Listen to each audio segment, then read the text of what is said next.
Hello, good afternoon and welcome to Lunchtime News here on Newsfirst. You're here with me, Natasha Disanaika. Let's start off this edition of Lunchtime News with a look at your headlines. Samples of the prehistoric skeletal remains unearthed in Kurgal are sent to the University of Cambridge for tests. Patients at the Tangol Base Hospital inconvenienced today as well. Deep seas from Jaffna to Trincomalee to be rough due to Cyclone Lehar.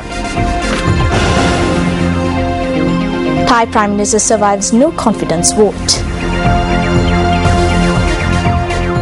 Moving on to your stories in detail, a few samples of the human skeleton uncovered from Kurgala last year have been taken to the University of Cambridge for further experiments following tests conducted by a professor attached to the university. The Department of Archaeology said that over the last few days, the tests were conducted in the Buthakala area in Balanguda. The department noted that experiments revealed vital information on the prehistoric man of Sri Lanka, dating back 10,000 years, including traces of its origin. The token strike action launched by the Joint Council of Nursing, PSM and Paramedic Services yesterday caused disruptions to the operations at the Tangol Base Hospital today. Our correspondent in the area said that though doctors reported for duty, other services at the hospital did not function. According to our correspondent, around 70 nursing officers need to report for duty on a daily basis. However, only 32 nursing officers had reported to work today.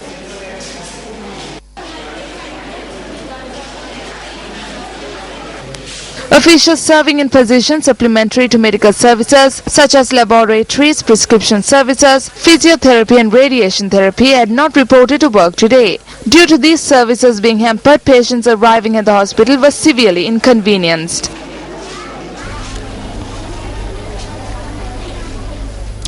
The Intermega Karmantha 2013 Industrial Trade Exhibition commenced today at the Kandy City Centre under the auspices of the Chief Minister of the Central Province, Sarath Ekanaika.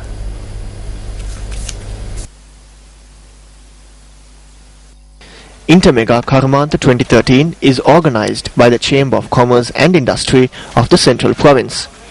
The exhibition is sponsored by Newsfirst. The Industrial Trade Exhibition commenced this morning under the auspices of Chief Minister of the Central Province and will be held until the 4th of December.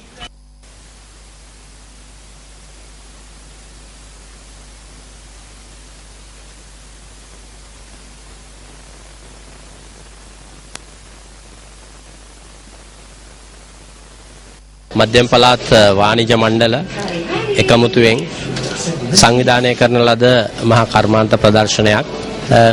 This exhibition is organized by the Chamber of Commerce and Industry of the Central Province. This exhibition will provide a novel experience.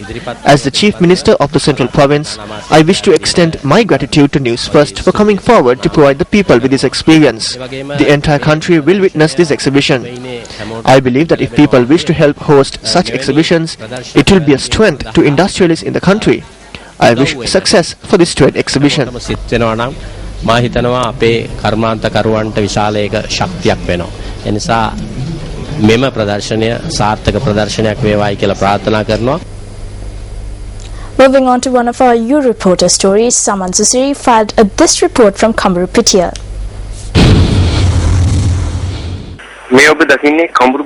This is the road from Horapawata to Deyandara in Kamburupitiya. The damages caused to this road have been prevalent for some time. People using this road for their transportation purposes have been severely inconvenienced due to this. The road is also used by school children. The locals request the authorities to renovate this road. U-Reporter Saman Susiri, Kamburupitiya. Now, the Department of Meteorology states that due to the cyclone storm Lehar, deep seas off the coast from Jaffna to Trincomalee will be rough.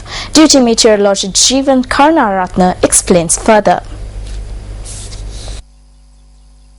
The severe cyclonic storm Lehar in the Bay of Bengal has weakened into a cyclonic storm and is centered about 650 kilometers to the northeast of Jaffna. is likely to weaken further and would move northwestward direction towards India. As such, deep sea areas beyond 300 kilometers away from the coast extending from Jaffna to Trincomalee will be very rough and dangerous, as the winds can be strengthened more than 70 kilometers per hour. Naval and fishing communities are kindly requested to be vigilant in this regard. There will be showers or thundershowers at times in the deep and shallow sea areas of the coast extending from Balapitiya to Pothuwil via Matara. Winds will be north-easterly or variable direction and speed will be 20 to 40 kilometers per hour. The sea areas of the coast extending from Balapitiya to Pothuwil via Matara will be rough at times, as the winds can be strengthened up to 50 to 60 kilometers per hour at times. Now, the Weather Department in India's southern Pradesh of Andhra Pradesh confirmed today that Cyclone Lehar had changed its direction.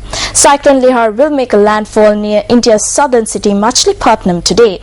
This would be the third cyclone to hit Andhra Pradesh a week after it was hit by Cyclone Helen.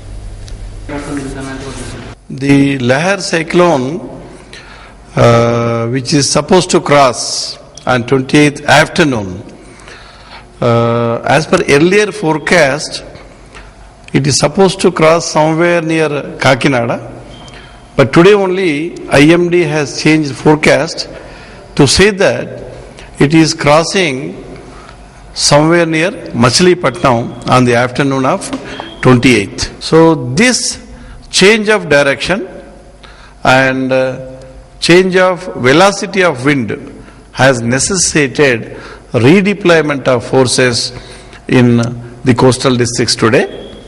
The army has been positioned already in 3 places and 3 army columns are under movement.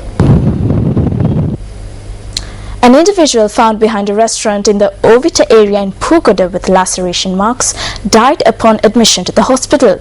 The police suspect that the individual may have succumbed to his injuries after being attacked by an unknown group with the use of sharp weapons. The deceased was a 34-year-old resident of the Iddamalgoda area in Pugoda. The police said that the incident occurred when the suspect and a companion had visited a restaurant last night. The body is currently placed at the Dompe hospital and the police have commenced extensive investigations into the incident. The Ministry of Education said that the name list of the students selected for grade 1 classes will be displayed by the first week of next month. Adding that the name list has been completed by several national schools, the ministry noted that the name list is being formulated by several Pradesh Sabhas at present. The ministry, however, added that the review of appeals is yet to be completed.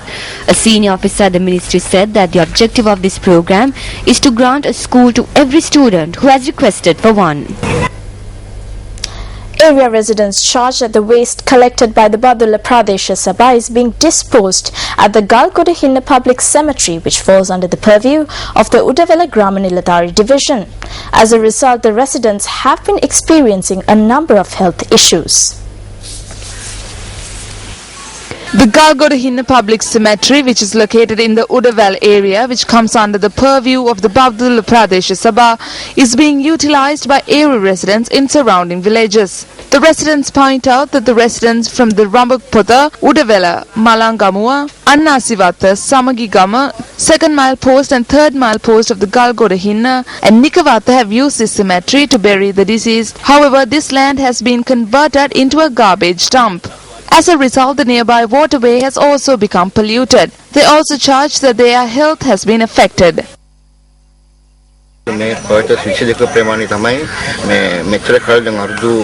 generations, there has been 22 perches, but now we have only 2 perches of land, which is enough to dig a grave.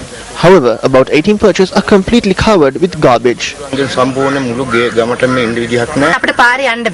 can't walk on the road, we can't live in our houses, we can't invite anyone over for tea because there are flies everywhere.